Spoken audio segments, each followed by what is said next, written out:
Why do you overcook your steak? Well, it's normally carryover cooking, and maybe second to getting on the piss too hard. Righto, Johnny Cook Dawson. What is carryover cooking? Mate, it's where you rip your meat off the heat, but the bugger still continues to cook. An example is you might pull a steak off at 47 Celsius internal, but it'll rise to 55 Celsius while it's resting. And say you might have only a 30 mil steak, and you could pull that off at the same temperature, but that won't rise as high as the big thick one. And that's really prevalent in the big cuts like a brisket, where you have a bigger surface to area volume ratio. What affects carryover cooking there, champ? Thicker the meat, the longer the carryover cooking, just like this bloody big Bertha. Fair suck of the Sev. Anything else? Yeah, mate, larger cuts with larger water or oil volume, such as brisket, etc., are more susceptible to longer carryover cooking times. Thermal energy for you physics nerds. Yeah, Street. Can cooking temp also affect carryover cooking? Yeah, brass. Once you remove your meat from your high heat oven or your pan, etc., the energy will try and move from the outside of the steak to the internal part because you've had such high heat blasting the outside of the meat. That's why a smoked steak won't have as long a carryover cooking time as, say, a high heat seared steak. I'll have to find some other prick's ass because I worked mine off today. Give me some of that steak, mate.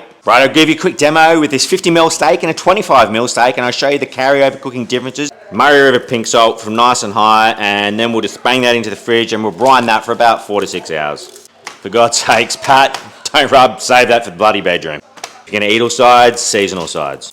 The thin cross hatch through the fat cap. So if you're cooking these for dinner, bang them into the fridge at about 11 AM. Quickly roll out the lemon, break down the cells, slice it in half, and then we'll roast it off. Just some pepper, porcini, another hit of salt. 3/4 lit charcoal on one side. Throw your grill grate on. We're going to do 2-zone cooking, so have the charcoal on one side, cool it on the other side, and then we're going to cook it indirect. Cherry wood on for some smoke. 50 mil steak on first, or 2 inches. And then we'll chuck the smaller steak on in about 15-20 minutes.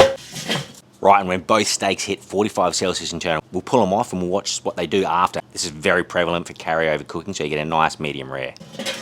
20 minutes later, thin steak on, we'll let it go. When it gets to 45 Celsius, give it a quick sieve and we'll pull it off.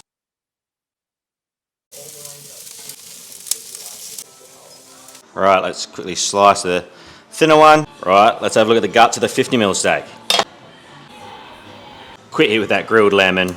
Right, so as you saw in the graphs, the 25 mil steak took about 4 minutes before it started to dip down in temperature. The 50 mil steak took about 10 minutes. There's a good way to factor in carryover cooking, the time it's going to take you from once you take it off the barbecue so it's ready to serve, still at a warm temperature, and just think of that rise that it's going to do in the temperature.